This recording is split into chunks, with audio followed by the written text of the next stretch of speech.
Hola queridos amigos, ¿cómo están ustedes? Muy buenos días. Bueno, pues hoy es viernes, hoy nos toca y nos toca ahora en nuestra casa, aquí en IMEFI TV, afortunadamente. Agradecemos al equipo de producción, por supuesto, a IMEFI, todos los sacrificios que han hecho y que hemos hecho todos para que no se perdieran las transmisiones y que, bueno, ahorita nosotros podamos estar ya aquí nuevamente con ustedes. Como les habíamos prometido, pues sí, vamos a empezar a hablar de la sucesión testamentaria. Esta sucesión testamentaria es muy importante que nosotros la conozcamos, sepamos todo lo relacionado desde el punto de vista civil, desde el punto de vista fiscal, por lo siguiente. Hay dos cosas que todo ser humano debe de conocer plenamente, o por lo menos tener una idea muy cercana de la realidad, que es la de tener una pareja, ya sea como cónyuges, ya sea como socios convivientes para efectos de la Ciudad de México, o como concubinos. Eso siempre nos va a pasar, esa relación que vamos a tener. Y otra que vamos a tener necesariamente es así, es la muerte. Y como no nos vamos a salvar de ella ni de pagar impuestos, pues por eso estamos aquí. El que nosotros no conozcamos esto nos puede llevar a una serie de situaciones muy costosas, sobre todo para los deudos del difunto. El que tiene bienes, todos vamos a tener bienes, muchos, pocos, pero todos vamos a tener bienes. Es importante que conozcamos qué va a pasar con nuestros bienes. Siempre vamos a ser sujetos de que alguien nos herede. Es como una lotería. Y siempre, eso sí es invariable, vamos a morirnos y de morirnos vamos a poder transmitir todo y cada uno de las propiedades que tengamos. Pocas o muchas, no sé si sean pocas o muchas, pero son nuestras, las que hicimos durante toda la vida. Son tan importantes como las del señor Slim, son importantes. También son importantes las de cada uno de nosotros, por supuesto. No dejemos que esto se quede a la deriva, no dejemos que esto se pierda, porque fue mucho sacrificio poderlo hacer y poderlo conservar, que es lo más preciado. Entonces, vamos a hablar de la sucesión testamentaria. La vamos a hacer en dos procesos. Primero vamos a hablar de lo que es la sucesión testamentaria desde el punto de vista civil, derecho federal común, y después las obligaciones fiscales que se tiene y que tiene el albacea para poder cumplir con su función. Entonces, vamos a empezar, por favor, si me ayuda el equipo de producción, vamos a proyectar nuestro material. Permítanme.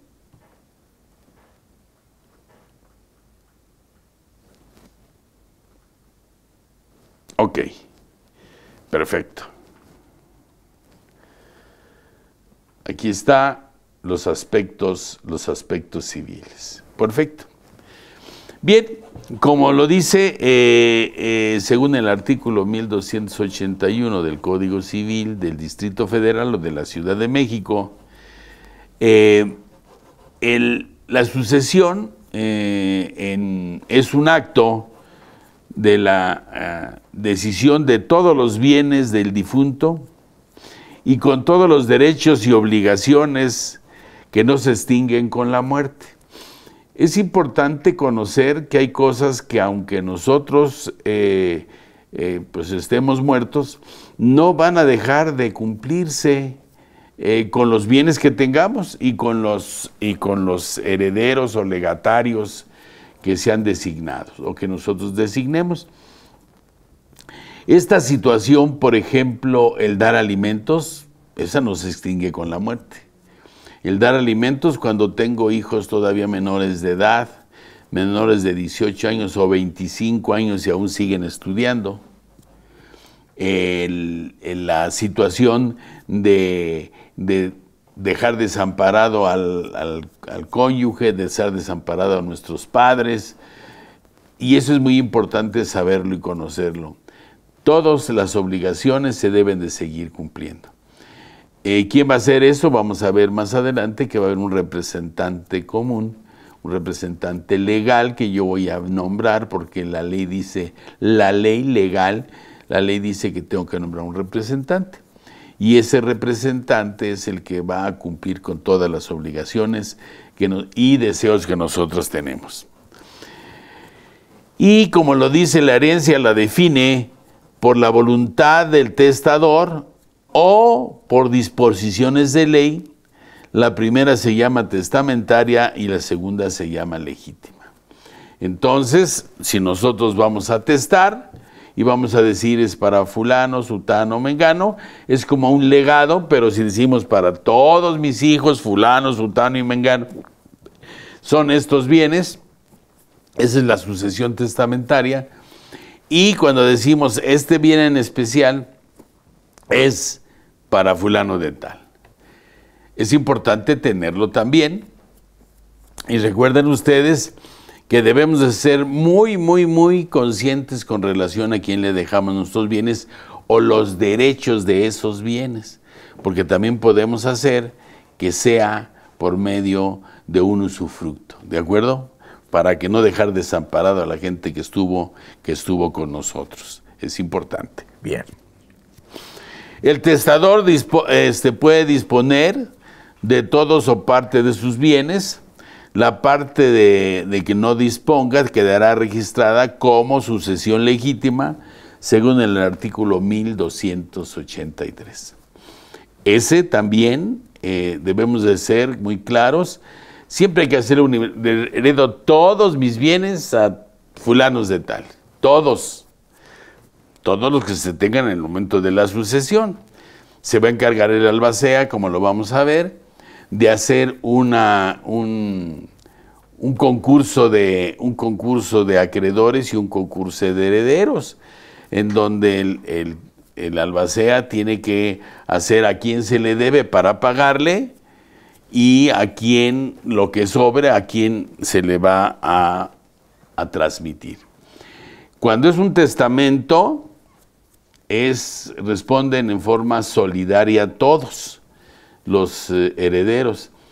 Si es un legado, sí, hereda en forma subsidiaria.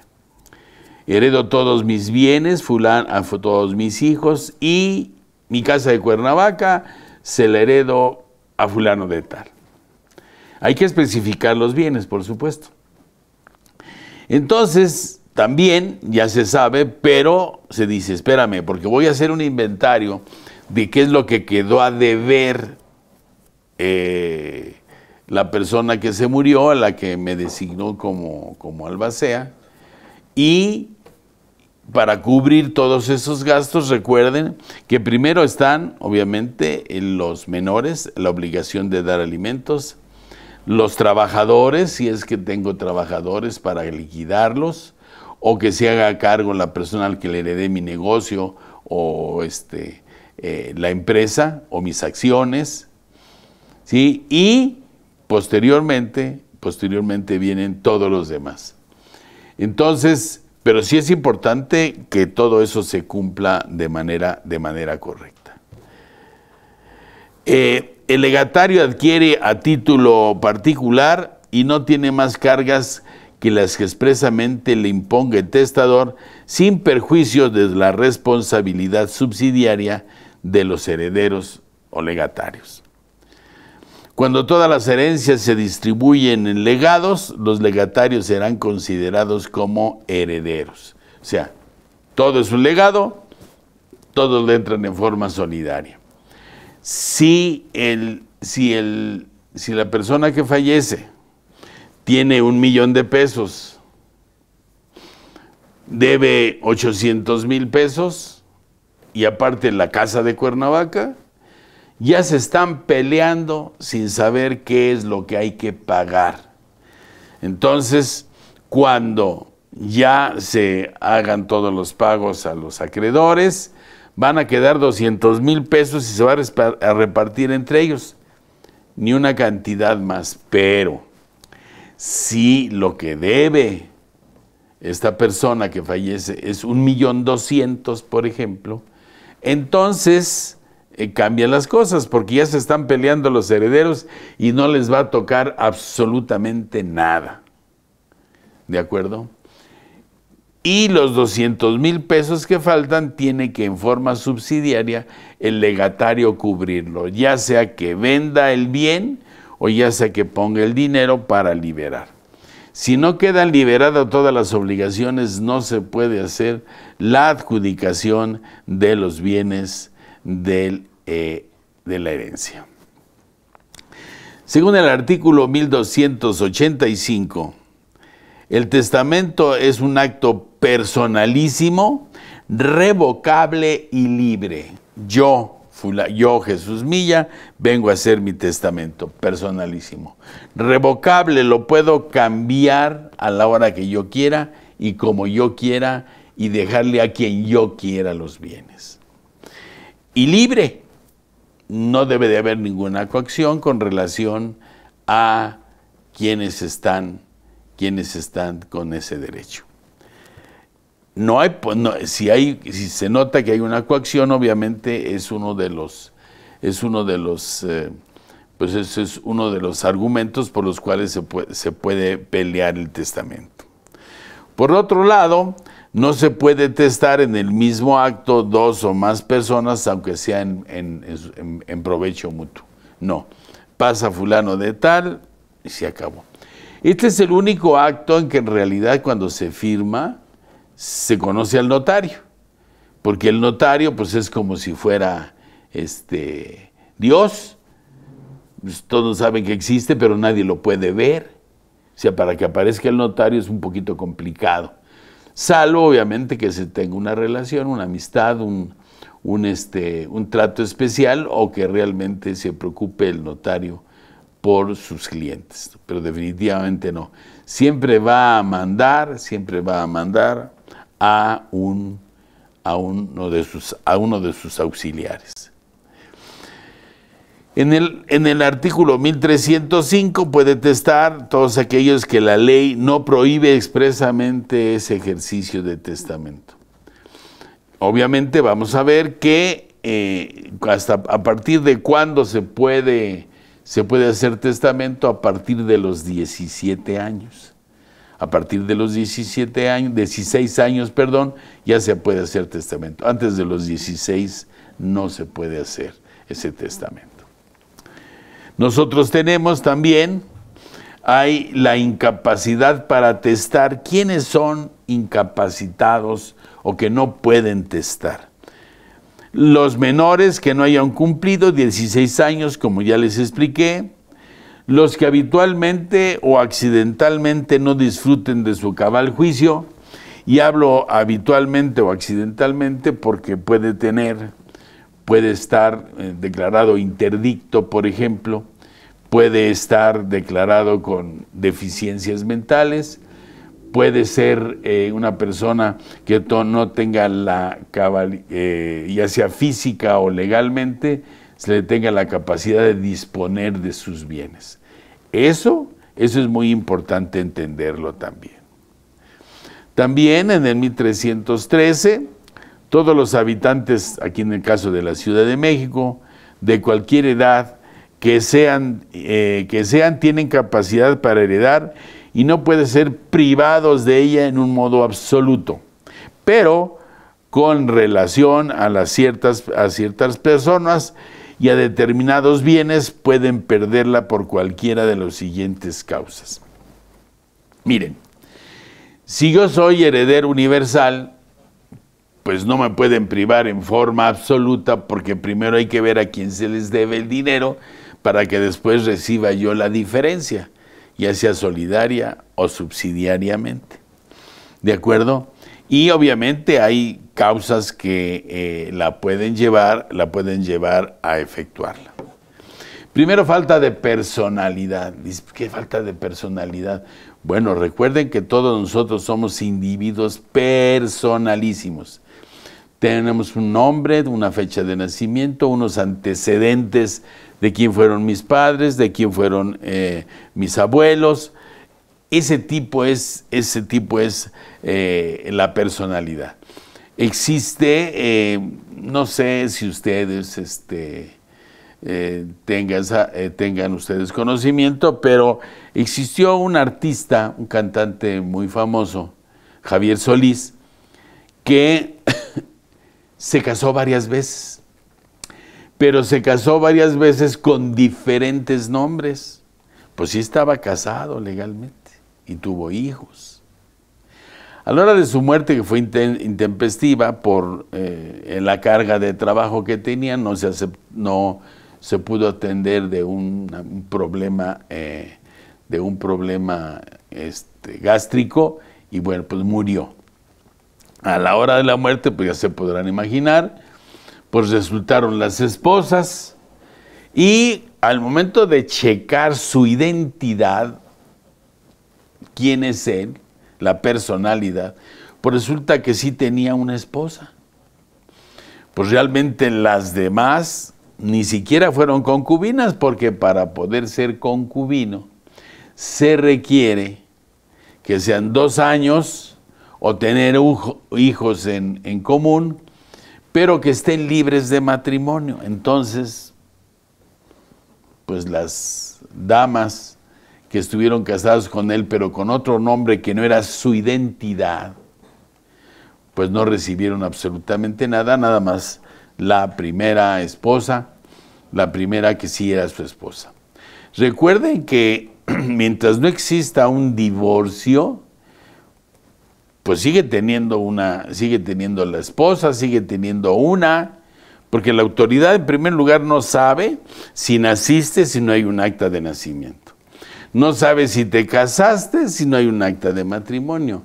No sabe si te moriste si no hay una acta de defunción.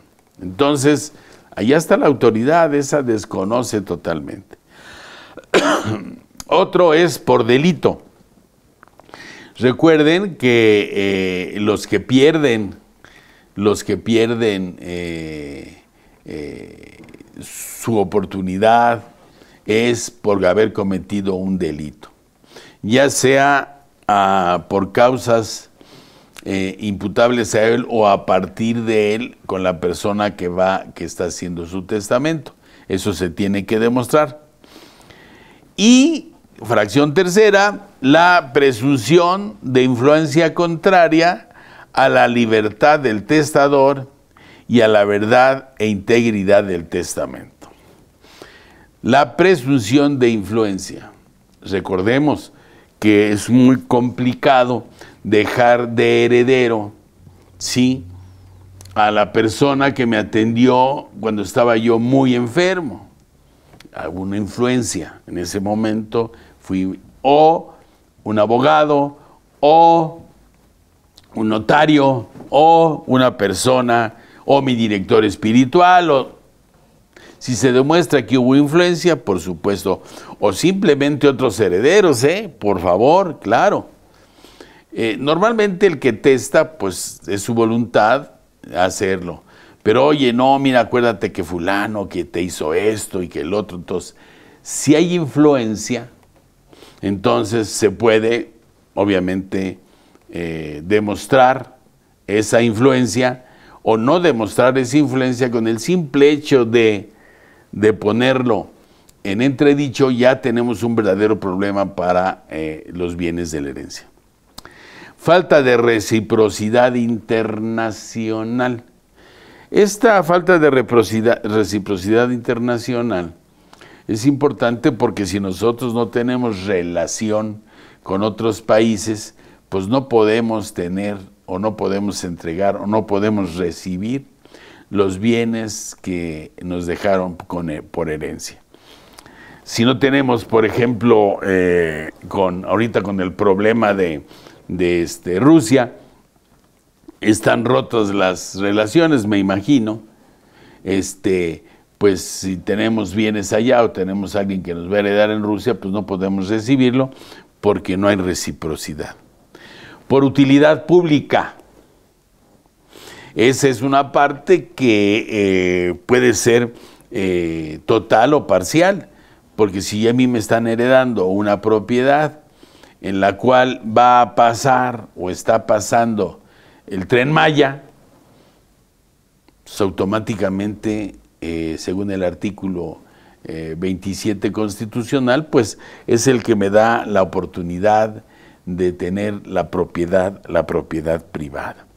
Entonces, utilidad pública, de acuerdo, o ahora como salió el secretario de Gobernación, que con secrecía se iba a tener o a otorgarle a la milicia o a Gobernación todo lo que se expropió, con el objeto, obviamente, pues de que se sigan haciendo las labores independientemente como sea y a pesar de lo que sea, como ya debemos de estar casi acostumbrados. Renuncia o remoción de algún cargo conferido en el testamento. ¿A qué se refiere esto? Resulta que a mí me dejan como heredero, pero me dicen que me tengo que hacer cargo, por ejemplo, de alguna situación o alguna persona en particular. Le digo, yo no quiero hacerme cargo de esa persona, pues eso basta para que pierda yo el derecho a ser heredero. Como yo les dije, la herencia es una lotería. Nadie tiene la obligación de heredar a quien quiera ser heredero. Pues no, yo decido quién van a ser los que le voy a heredar mis bienes, por supuesto, ni a ningún otro más. ¿De acuerdo? Bien, perdón. Ok. En el capítulo 5 de los bienes de que se puede disponer por testamento y de los testamentos inoficiosos. Es importante también quienes no pueden disponer obviamente de esos bienes. En el 1368, el heredero debe dejar alimentos a las personas que mencionan en las fracciones siguientes. Esa es una de las obligaciones que no se pierden con la muerte. Es importante conocerla y es importante tenerla. ¿De acuerdo? Antes de empezar con este artículo, yo quisiera que me hicieran el favor de atender los mensajes de IMEFI. IMEFI es una institución que se dedica a la capacitación de contadores, de abogados, de amas de casa, o sea, tiene un infín de programas y un infín de, pues no sé, guías de ustedes. Vamos a un corte y regresamos con más información. ¿Sabías que según la ley de ISR considera partes relacionadas a dos o más personas cuando una participa de manera directa o indirecta en la administración, control o capital de la otra? O cuando una persona o grupo de personas participan directa o indirectamente en la administración, control o capital de dichas personas? IMEFI te invita a su curso Partes Relacionadas y Precios de Transferencia. En este curso aprenderás a identificar las operaciones con partes relacionadas y a cumplir con las disposiciones fiscales que les aplican. No esperes más, aparta tu lugar y vuélvete un experto en el tema. Para mayor información, comunícate al 55 81 54 74 37 o al correo cursos@imefi.com.mx. Prepara tus maletas de la imaginación. ¡Disfruta la aventura!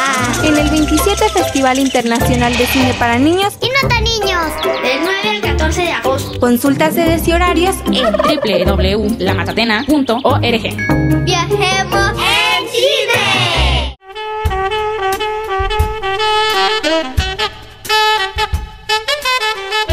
¿Qué tal? Mis queridos amigos y colegas, su servidora Yadira Albor los quiere invitar al próximo curso taller que tendremos denominados Aspectos Digitales de los Impuestos. Recuerden que hoy en día la autoridad todo lo quiere automatizar, la precarga de declaraciones, llega el nuevo CFDI 4.0, la nueva versión de recepción de pagos, retenciones, y entonces en este taller vamos a conjuntar lo que sería la contabilidad electrónica y cómo tengo que llevarla, junto con todos los nuevos aspectos de cancelaciones, cómo justificar y tener el soporte documental de los movimientos que estoy haciendo. Vamos también a revisar obviamente los portales de las declaraciones y cómo poder organizar nuestra información para poder cumplir de manera adecuada con la autoridad.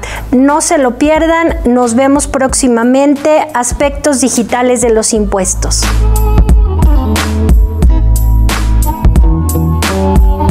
Bien, espero haya sido de su agrado lo comentado aquí por mi amiga Yadira Albor, sí, que es una persona muy capacitada para todo lo relacionado con los comprobantes fiscales. Quiero mandar un saludo especial a Germán Solés. Germán, ¿cómo estás, amigo? Gracias por estar viendo esto. Nunca se cansa uno de ver temas. Ana Luisa Torres y de Milla y Arufe Asociados. Más les vale, porque si no, pues no va a alcanzar para que se les pague, su salario, ¿no? Bien, muchas gracias. Y a todos los que están obviamente presentes con nosotros, si tienen alguna duda, si tienen alguna situación, pues inmediatamente comuníquenlas, por favor. Bien, vamos, si nos ayuda, por favor, producción. Ok. Quedamos que es dejar alimentos a las personas siguientes. Los descendientes menores de 18 años, ¿sí?, respecto a quienes tenga la obligación legal de proporcionar alimentos. Recuerden que son menores de 18 o si están estudiando hasta 25 años. A los descendientes que estén incapacitados de trabajar o que sean interdictos. Si yo tuviera un hijo Down, por ejemplo, que tuviera tuviera alguna deficiencia, pues automáticamente no lo puedo dejar desamparado. Siempre en un testamento hay que ver cuáles de los hijos tienen que, no se les puede dejar de atender, ¿no? Esto es para protección de la familia y para protección también del Estado, porque si no el Estado se tendría que hacer cargo. Por supuesto que se tendría que hacer cargo el Estado con relación a esa situación. Entonces, para evitar eso, dices, por favor, cualquiera que sea la edad, si es una persona que está imposibilitada de trabajar, pues tienes que seguir dándole dinero para que tenga un sustento de acuerdo a las capacidades económicas, por supuesto, y que muchos de ellos, y perdón, pero como regresamos al estudio me da, tengo mis alergias hasta que no me acostumbro, por supuesto, entonces no debo de dejar de poder hacerlo. El cónyuge superstite, cuando esté impedido de trabajar y no tenga bienes suficientes, obviamente este cónyuge superstite, recuerda que yo tengo que dejarle a mis hijos y a mi cónyuge, que esté imposibilitada o que no pueda trabajar y no tenga bienes suficientes.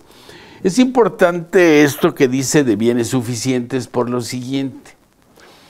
¿Qué pasa si yo estoy casado por sociedad conyugal y los bienes que yo puedo disponer de ellos, pues mitad es de mi esposa y mitad soy yo, salvo que haya yo puesto un porcentaje diferente, que normalmente es 50-50. Entonces, pues mi cónyuge sí tiene la mitad de los bienes, entonces no tiene problema de que se le deje lo suficiente. Pero eso si hago testamento. Si no hago testamento y es un testamento legítimo, entonces le va a corresponder recibir la sucesión como integrante o como hijo. Yo tengo 3 hijos, mi cónyuge, si yo muero intestado, pues se va a dividir entre 4 personas. Es importante obviamente conocerlo, ¿de acuerdo? En tanto, obviamente, también contraiga matrimonio y viva honestamente. Eso de que viva honestamente, pues no sé.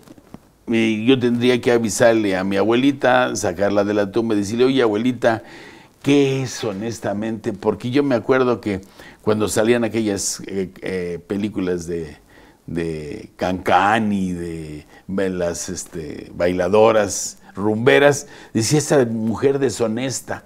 Bueno, pues no sé qué es deshonesta. O es un hijo ingrato, ¿no? Pues no sé qué es ingratitud, pero bueno, honestamente puede cambiar según la religión, puede cambiar según las costumbres, puede cambiar de muchas cosas. Tampoco se puede dejar a los descendientes, los hijos, por supuesto, a las personas con quien el testador vivió como si fuera su cónyuge. Acuérdense que en 2 años, o como ya les dije anteriormente, o que tengan un hijo en común y siempre que hayan permanecido libres de matrimonio durante el concubinato. Entonces habla de una duración de ese concubinato y obviamente que no tenga bienes suficientes. Este derecho solo mientras la persona, obviamente, con este derecho, no contraiga nupcias y conserve, obviamente, buena conducta, y si fueran varias, pues ninguna va a recibir. Como en el caso de Javier Solís, pues ninguna de sus otras esposas, porque sí tenían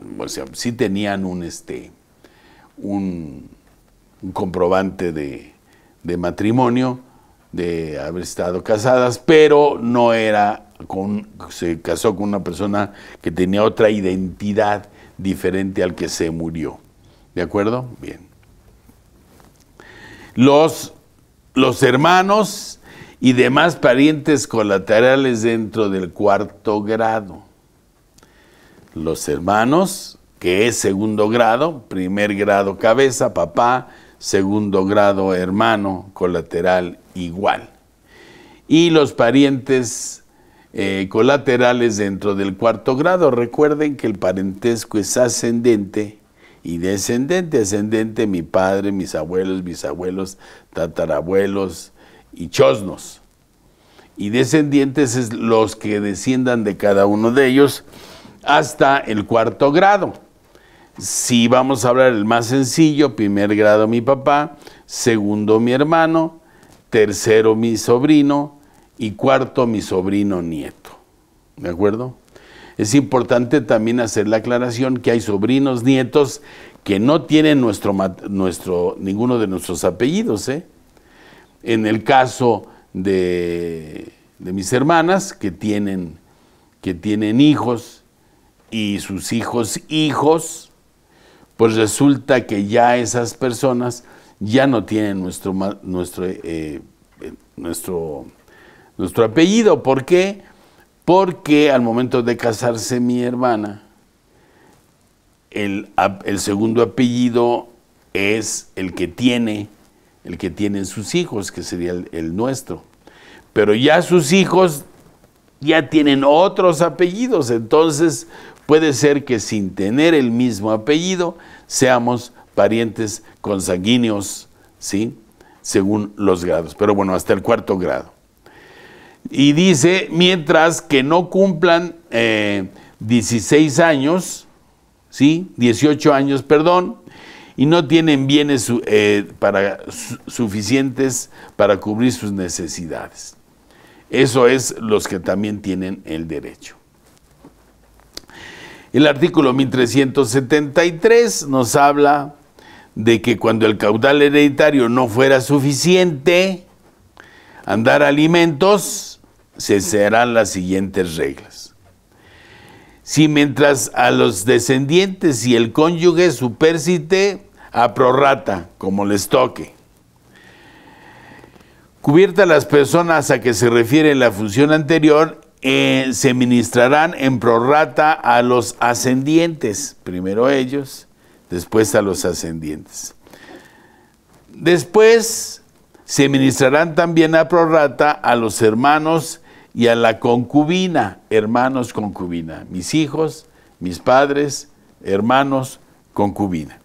La concubina, igual que la cónyuge, entra dentro de ese global. Recuerden que tienen que estar libres de matrimonio. Por último, mientras se ministran igualmente a prorrata a las demás parientes colaterales hasta el 4º grado. Entonces, tienen derecho. Los primeros quitan a los segundos y a los que vienen. Eso es muy importante conocerlo. ¿De acuerdo? Es inoficioso el testamento en el que no se deje pensión alimenticia según lo establecido en este capítulo. O sea, no dejarle una pensión es inoficioso. ¿Qué quiere decir? Que no se toma en cuenta porque se le tiene que dar pensión. Imagínense ustedes, se muere una persona, sabe, pero tiene una otra persona que tiene un hijo con esa persona. ¿De acuerdo? No vamos a hablar de un amante porque amante es amar, sin otra persona en la cual que no es su concubina, pero que sin embargo tuvo relaciones y tuvo un hijo, entonces, y tiene ese hijo, o está embarazada. Bueno, pues ese es suficiente para que esa pensión alimenticia también le llegue a esa personita. Y bueno, y no obstante lo dispuesto en el artículo 1375, el hijo póstumo tendrá derecho a percibir íntegra la porción que le correspondería como heredero legítimo y que no hubiera estado en el testamento, a menos que el testador hubiera dispuesto expresamente otra cosa. Heredo a todos mis hijos, menos al hijo que tuve con esta persona. A lo mejor no es mi hijo, a lo mejor simplemente me relacioné con esta persona y como que lo adopté, por ejemplo, pero no lo registré a mi nombre. ¿De acuerdo? El artículo 1395, la cosa alegada deberá estar entregada con todos sus accesorios y en el estado en que se halle al momento de morir el testador. Así como está, así la vas a recibir, tú te vas a encargar de todo. Los gastos necesarios para la entrega de la cosa legada serán a cargo del legatario, salvo disposición del testador en contrario. Dejo esta propiedad con estas cargas. Estas cargas se tienen que pagar con el dinero que exista, o si no, bueno, pues se van a perder, ¿no? Entonces, son derechos, son derechos. El importe de las contribuciones correspondientes al legado se deducirán del valor de a no ser que el testador disponga otra cosa. Si toda la herencia se distribuye en legados, se prorratearán las deudas y gravámenes de ella entre todos los partícipes en proporción de sus cuotas o por proporción que les haya tocado, obviamente, la parte de los legados. Se tendrían que evaluar. Es importante, no pueden ser testigos en el testamento, ahora ya no te exige el notario que entre testigos, pero si hay necesidad y el notario pide y dice, oye, yo quiero que vengan testigos porque no quiero que tengan ningún problema, los amanuenses del notario, los menores de 18 años, los que no estén en su sano juicio, o sea, que se aloquen, los ciegos, mudos, sordos, tampoco pueden hacerlo. Los que no tienen, entienden el idioma que habla el testador, los herederos o legatarios, sus descendientes o ascendientes, cónyuges o hermanos. El concurso de testigos de una de las personas de ellas no pueden estar. Esto está obviamente en el Código Civil Federal, pueden estar o no pueden estar. Yo ven porque quiero que seas testigo, porque tú vas a ser el heredero. Mejor ni me invites, porque entonces automáticamente pierdo el derecho a ser heredero. Los que hayan sido condenados por el delito de falsedad. Existen en el derecho federal común, existen 8 tipos de testamento que se dividen en 2. El ordinario, que es el público abierto, el público cerrado, el público simplificado, el hológrafo, los especiales, que son el privado, militar, marítimo y hecho en país extranjero. Miren, ahorita en nuestro Código Civil del Distrito Federal vamos a tener nada más 2. El último que se ha hecho en países extranjeros y tenemos obviamente vinculación con ellos, y el que se hace ante notario. Los demás sí están nombrados en el Código Civil Federal. Ese es muy importante conocerlo porque no me pueden negar el derecho a poder decidir quién es el que va a heredar. Entonces, es muy importante, si yo dejo escrito y ante el registro de notarías, o dejo escrito ante un juez de lo civil, y obviamente con una copia sellada y firmada con testigos. Nada más vamos a hablar del testamento público abierto, es en el que se otorga ante notario, de conformidad con las disposiciones del capítulo 2 del título 3 de la forma de los testamentos. No se puede hacer ante ningún otro fedatario. Claro, si vamos, el marítimo, por ejemplo, pues si vamos imagínense el Titanic, tenemos que ir con el capitán, oiga, quiero hacer un testamento, pues imagínense en el Titanic si atendieran a eso, por decirles algo, ¿no? Claro. Déjenme, ok, ya. Perfecto. Nada más tenemos algo que quiero yo comentarles, permítanme tantito. Voy a salirme de aquí y me voy a ir a otro de mis ay, permítanme, no proyectes esto. Ok, ya, perfecto. Mire, vamos a ver las obligaciones del albacea. Estas obligaciones del albacea las vamos a nombrar ahorita en forma no tan detallada. Eso lo vamos a ver, al igual que el aspecto fiscal, la próxima sesión, la segunda parte del testamento, porque aquí vamos a tener, mis queridos amigos, déjenme ver, aquí lo vamos a hacer un poquito más grande. Si ustedes se fijan, a partir que se muere la persona, que sería aquí en este momento, pues empiezan 3 días, 6 días, 8 días, 10 días, 25 días, 30, 60, 90, 365, 395, hasta llegar a 730 días. Estas son las obligaciones que tiene el albacea. Desde el punto de vista civil, ¿qué pasa si no cumple? Bueno, pues si no cumple, se le puede hacer un juicio y quitarle el ser el representante legal, y con ello perder todos los bienes que heredó. ¿De acuerdo? Déjenme ver, dice Mar Sainz, buenos días, contador, excelente tema.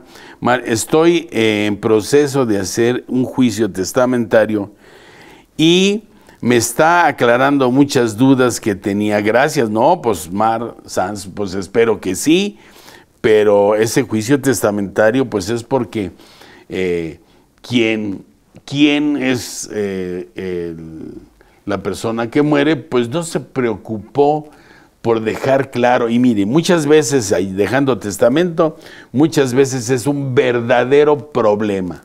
Es un verdadero problema.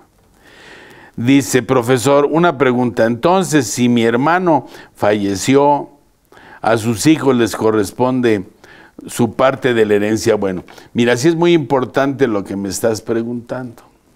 Por lo siguiente. Cuando hay una sucesión legítima, o sea que la ley lo dice como, el que tiene derecho a heredar por cabeza, tiene derecho a heredar por estirpe, o sea, a los de su estirpe. Y eso es muy importante conocerlo, por lo siguiente. ¿De acuerdo? Si muere un intestado y muere uno de los herederos, uno de los hermanos, los hijos tienen derecho a heredar la parte del hermano muerto o de la hermana muerta. Esos tienen derecho a hacerlo.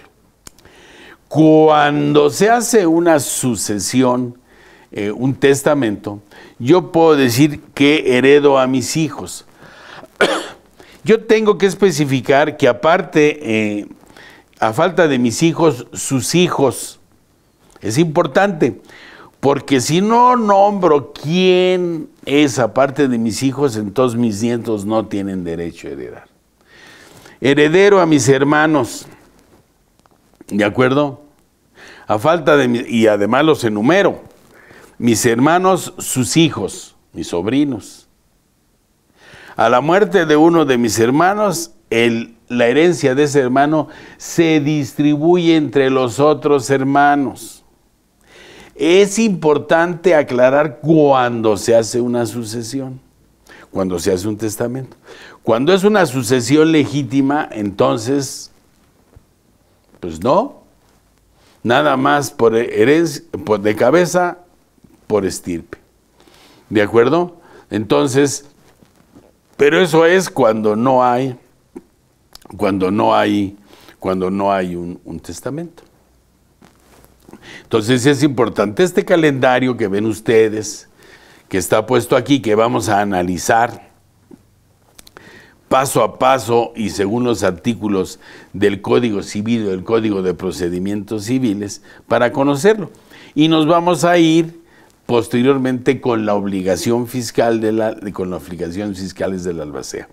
Yo siempre que tengo curso en la universidad, siempre dentro de los alumnos y alumnas, nombro a mi cónyuge, nombro a la que más quiero, que no es mi cónyuge, por si acaso alguno de las personas están en esa situación, de que tengan otra persona, que tengan relaciones extramatrimoniales y que estén casados, pues no se llaman concubinas. Entonces, y después nombro al que más odio, que yo digo que el que más odio es mi albacea. ¿Por qué? Porque tiene tantas obligaciones que solamente odiándolo se le deja ese cargo, que es un cargo bastante complicado, bastante doloroso, hacer cumplir con los deseos de la persona que muere. Entonces, desgraciadamente el tiempo es inexorable, no nos alcanza el tiempo. Espero que que nos conectemos o que estén conmigo en el próximo programa. Yo quiero agradecer obviamente a nuestra directora general de IMEFI TV, Jessica Rueda Rentería. Quiero agradecer al equipo de producción, Luis Valiente Rocky y sus ángeles, mis queridas amiguitas que siempre están atentas a que este programa se lleve a cabo, a la Nelly Bastida de Mercadotecnia, y sobre todo y todos a cada uno de ustedes, que es lo más importante. Su servidor y amigo José de Jesús Milla Arufe, socio director de Milla y Arufe Asociados, por supuesto. Sí, se despide de ustedes, no sin antes, obviamente, decirles que nos vemos el próximo programa. A mí me encuentran, si quieren proyectar esto, por favor, si son tan amables. Perfecto, soy socio y director de Milla y Arufe Asociados SC, mi teléfono es 55 26 53 75 80, por si algo se ofrece. En redes sociales, millarufe@yahoo.com.mx, también en redes sociales, Arisbe Corporativo Jurídico Fiscal, y estamos a sus órdenes. Para cualquier duda, comuníquense con muchísimo gusto. El licenciado no nos va a explicar esto, el notario, pues a lo mejor nos explica, o el abogado que está en la notaría, que no siempre están capacitados para hacerlo, les quiero decir, Hace poco tuve un problema en una notaría y el abogado que me atendió se disgustó porque le dije que él tenía la obligación de que yo entendiera lo que me estaba explicando. Se disgustó, pero en fin, sin problema. Bien, pues nos vemos el próximo viernes en su programa Debate Fiscal.